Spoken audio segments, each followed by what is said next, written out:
Arrivé en fanfare, Partir en fond sonore. c'est comme cela qu'on peut résumer cette vidéo qui évoque l'élimination du Togo au championnat d'Afrique des Nations, sa première participation de son histoire. Les Togolais espéraient un succès face au Rwanda, mais à la fin, qu'est-ce que le Togo va devenir? On ne le sait pas. désolation, frustration, critique de toutes parts, mais je pense que calmement, au lendemain de tout ça, on peut quand même analyser certaines erreurs qui ont ramené le Togo à la maison.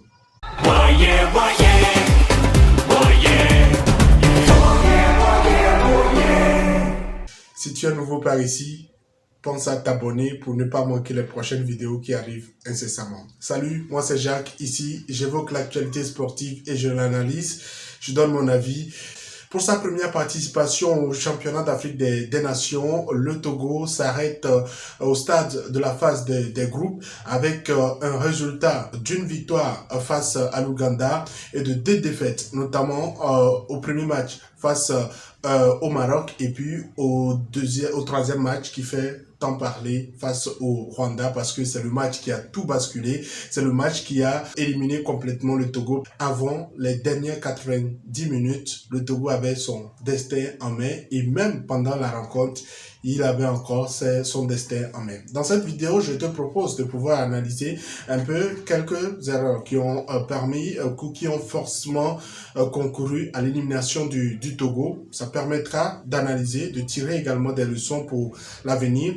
Alors, avant la compétition, je pense que tout le monde comprend un peu le contexte dans lequel se prépare ou s'est préparé cette participation au championnat d'Afrique des Nations.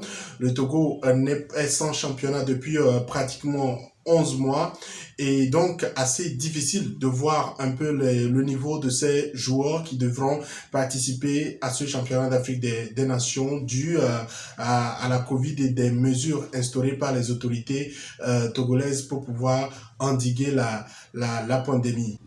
Les joueurs n'étaient plus autorisés à jouer et donc ça a été assez difficile de pouvoir, pour ces joueurs qui ont été héroïques face au Nigeria pour se qualifier pour la première fois, difficile de garder leur niveau.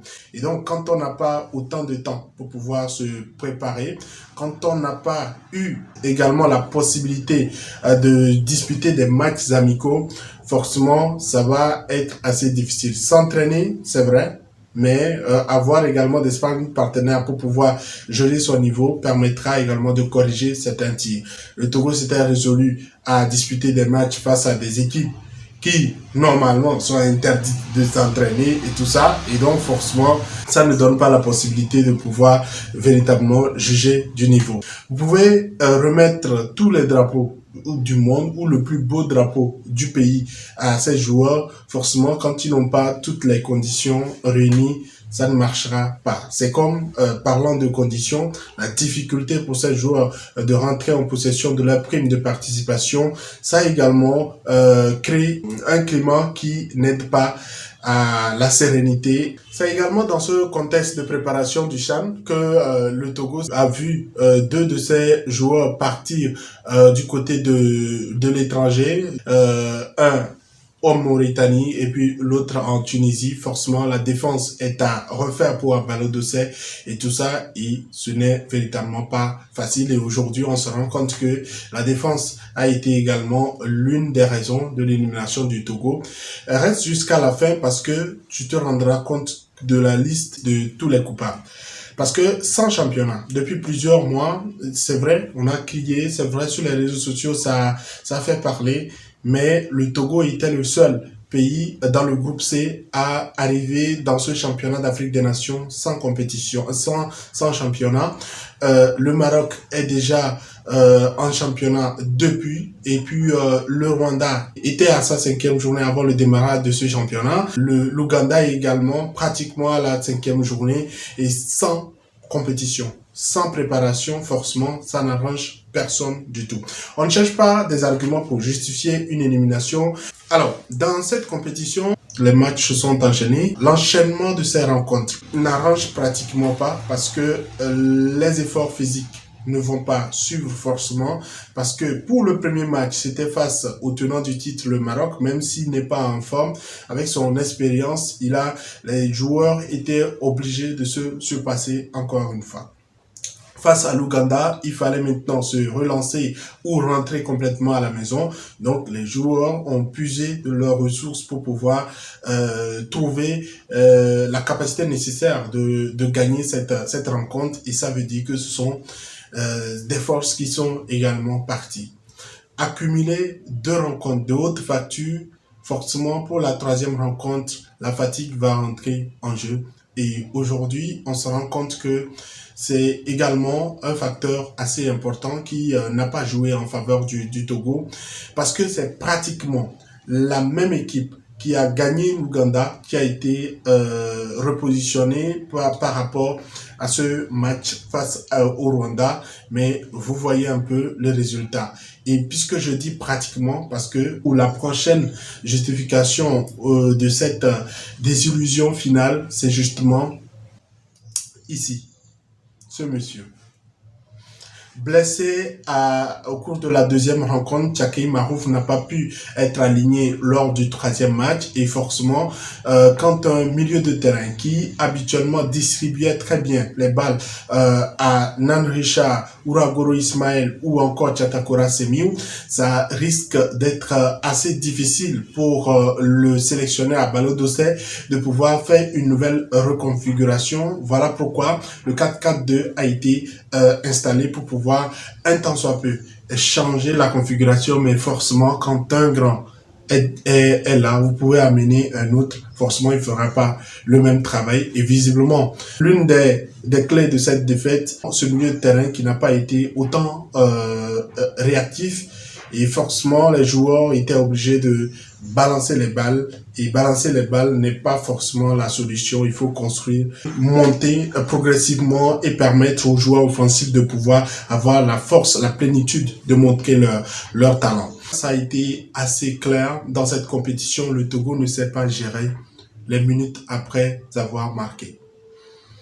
Face au Rwanda, le Togo n'a pas réussi à 2 reprises à conserver le score juste quelques minutes après. Il s'est fait rattraper et je pense que c'est un aspect assez important qu'il faudrait travailler. Même chez les seniors, c'était également ou c'est encore une situation à résoudre parce que après un but, il y a l'euphorie, c'est vrai. Il y a une réorganisation rapide qu'il faut que les sélectionneurs fassent parce que oui, on est content d'avoir marqué, mais ne soyons pas distraits pour ouvrir la porte à l'adversaire.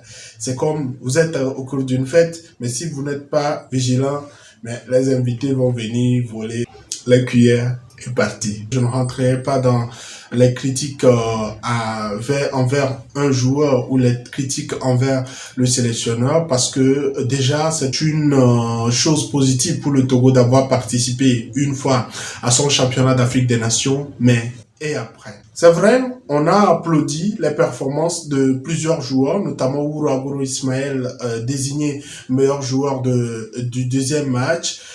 Les belles performances ou les jolis buts inscrits par Nan Richard ou encore les parades assez intéressantes lors des premières et de la première et de la 2e rencontre de Aïba Moubarak. C'est vrai que la 3e rencontre a été difficile pour lui. Mais après tout, il faut savoir gérer cet effectif pour pouvoir tirer profit de l'expérience de ce championnat d'Afrique des Nations.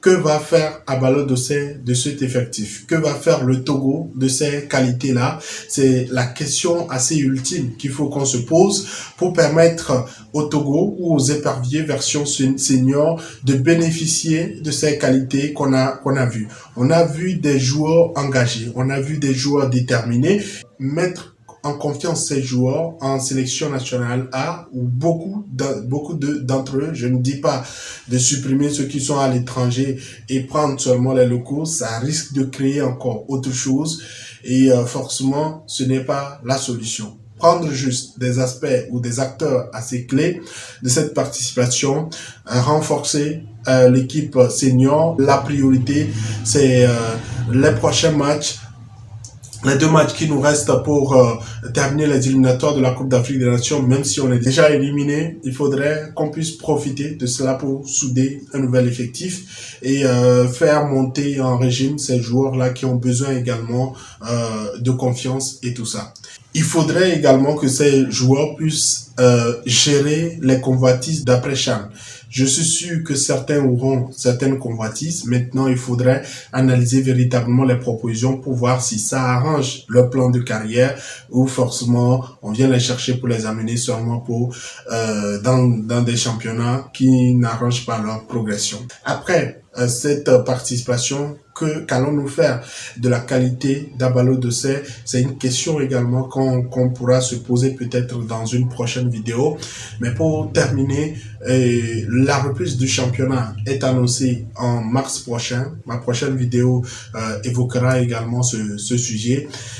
Mais il faudrait que ça se fasse dans de bonnes conditions pour permettre également à ces joueurs qui ont participé à ce CHAN et qui peut-être malheureusement n'auront pas des opportunités pour signer dans de bons clubs sur le continent ou ailleurs, de pouvoir continuer par garder cette qualité.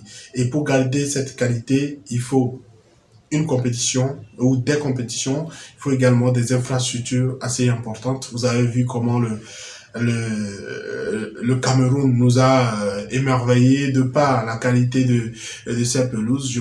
Ça en dit long sur l'impact des infrastructures sur les performances de ces joueurs. Quel est ton avis par rapport à ce sujet? Laisse-moi ton commentaire et puis si tu ne l'as pas encore fait, abonne-toi pour ne pas manquer les prochaines vidéos. N'oublie pas d'activer la cloche de notification. La prochaine vidéo arrive incessamment.